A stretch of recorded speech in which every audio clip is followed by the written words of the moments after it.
పంచారామాలు అనగా ఏమిటి? అసలు అవి ఎక్కడ ఉన్నాయి? ఈ పంచారామాలు ఎలా ఏర్పడ్డాయి? అనేది ఈ వీడియోలో మనం తెలుసుకుందాం.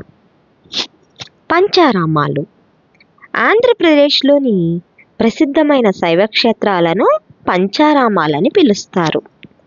పంచారామాలు ఏర్పడటానికి స్కంద పురాణంలో ఇలా ఒక కథ చెప్పబడింది. పూర్వము తారకాసురుడు అనే రాక్షసుడు శివుని గురించి ఘోర తపస్సు చేసి శివుని ఆత్మలింగము సంపాదిస్తాడు.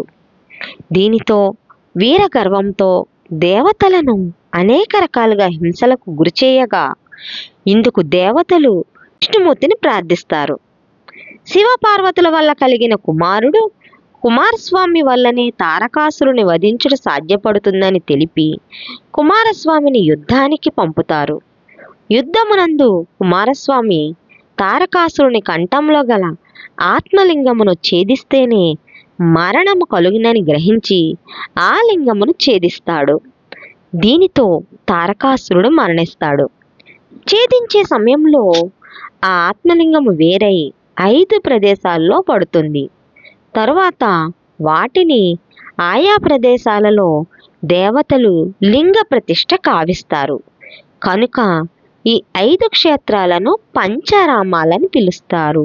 అంటే ఇక్కడ శివుడి యొక్క ఆత్మలింగము మనకి 5 ముక్కలుగా అవుతుందన్నమాట. ఈ 5 ముక్కలు 5 చోట్ల ఏర్పడడం వలన ఇది పంచారామము అయ్యింది. ముందుగా ద్రాక్షారామము. పంచారామాల్లో మొదటిదైన ద్రాక్షారామము తూర్పుగోదావరి జిల్లాలోని రామచంద్రాపురంలో ఉంది. ఇక్కడ స్వామిని భీమేశ్వరుడు అని పిలుస్తారు. స్వామి లింగాకారం 60 అడుగుల ఎత్తులో ఉంటుంది. పై అంతస్తు నుండి పూజలు నిర్వహిస్తారు. ఈ ఆలయం ప్రత్యేకత ఏమిటి అంటే ఇక్కడి లింగాకారం సగం భాగం తెలుపు మరియు సగం భాగం నలుపుతో ఉంటుంది. ఇక్కడ దక్ష ప్రజాపతి యజ్ఞం నిర్వహించాడు కనుక ఈ ప్రాంతానికి ద్రాక్షారామం అనే పేరు వచ్చిందంటారు. ఈ ఆలయం చాళుక్యరాజైన భీముడు నిర్మించాడని పురాణాలలో చెప్పబడి ఉంది. అనేక పురాణాల్లో ఈ ఆలయం గురించి ప్రస్తావన ఉంది. పూర్వకాలంలో ఎంతో మంది దేవతలు రాజులు స్వామివారిని దర్శించుకొని తరించారని భీమేశ్వర పురాణంలో చెప్పబడి ఉంది. ఈ ఆలయంలో శిల్పకళ అద్భుతంగా ఉంటుంది. ఇక్కడ మహాశివరాత్రి పర్వదినం కన్నుల పండుగగా నిర్వహిస్తారు. రెండవ పంచారామము అమరారామము. పంచారామాల్లో రెండవదైన అమరారామము గుంటూరు జిల్లాలోని అమరావతిలో కృష్ణానది తీరమునందు వెలిసింది. ఇక్కడ స్వామిని అమరేశ్వరుడు అని పిలుస్తారు. గర్భగుడిలో స్వామి విగ్రహం 9 అడుగుల ఎత్తులో తెల్లగా మెరుస్తూ ఉంటుంది. ఈ ఆలయం 20 అడుగుల ఎత్తుగల విశాలమైన వేదిక పైన నిర్మించబడింది. అమరేశ్వరుడైన ఇంద్రుడి చేత ప్రతిష్ఠించి ఈ ఆలయానికి తన నగరమైన అమరావతి పేరునే పెట్టారు అని పురాణాలలో చెప్పబడి ఉంది. మూడవ పంచారామము క్షీరారామము.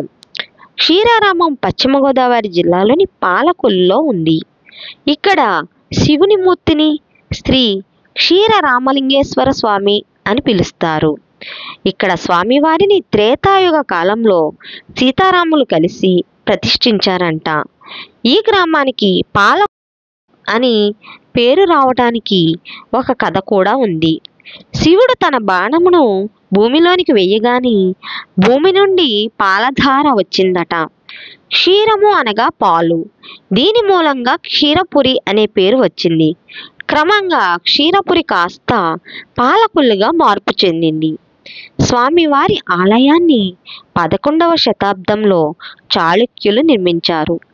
ఆలయము 125 అడుగుల ఎత్తులో 9 గోపురాలతో కట్టబడింది.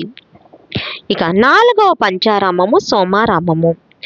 పంచారామాల్లో 4వదైన సోమారామము పశ్చిమ గోదావరి జిల్లాలోని భీమవరానికి 2 కిలోమీటర్ల దూరంలో గల గునిపూడిలో కలదు. ఇక్కడ స్వామివారిని సోమేశ్వరుడు అని పిలుస్తారు. ఇక్కడ శివలింగానికి ఒక ప్రత్యేకత ఉంది. మామూలు రోజుల్లో తెలుపు రంగులో ఉండే శివలింగం అమావాస్య రోజు వచ్చేసరికి గోధుమ రంగులోనికి మారుతుంది. తిరిగి పౌర్ణమి వచ్చేసరికి యథాస్థానానికి చేరుతుంది. ఇక్కడ స్వామిని చంద్రుడు ప్రతిష్ఠించాడు. చంద్రునిచే ప్రతిష్ఠించబడింది కాబట్టి దీనికి సోమారామము అని పేరు. ఇక పంచారామాల్లో చివరిది కుమార భీమారామము. ఇది 5వది. కుమార భీమారామము తూర్పుగోదావరి జిల్లాలోని సామర్లకోటకు కిలోమీటర్ దూరంలో కలదు. ఇక్కడ స్వామిని కాలభైరవుడు అని పిలుస్తారు. ఈ ఆలయాన్ని ద్రాక్షారామాన్ని నిర్మించిన చాళుక్యరాజు అయినటువంటి భీముడు నిర్మించాడు. ఇక్కడ శివలింగం సున్నపరాయితో చేసిందిలాగా ఉంటుంది. ఈ ఆలయంలో మహాశివరాత్రి ఉత్సవాలు ఘనంగా నిర్వహిస్తారు. చూసారు కదండి, ఈ విధంగా మన ఆంధ్రప్రదేశ్లో ఉన్నటువంటి 5 పంచారామాల గురించి మనము తెలుసుకున్నాము. మీకు కనుక ఈ వీడియో నచ్చినట్టయితే నా ఛానల్ శిరీష లెసన్స్ లైక్ చేయండి, షేర్ చేయండి, సబ్స్క్రైబ్ చేయండి. Thank you for watching.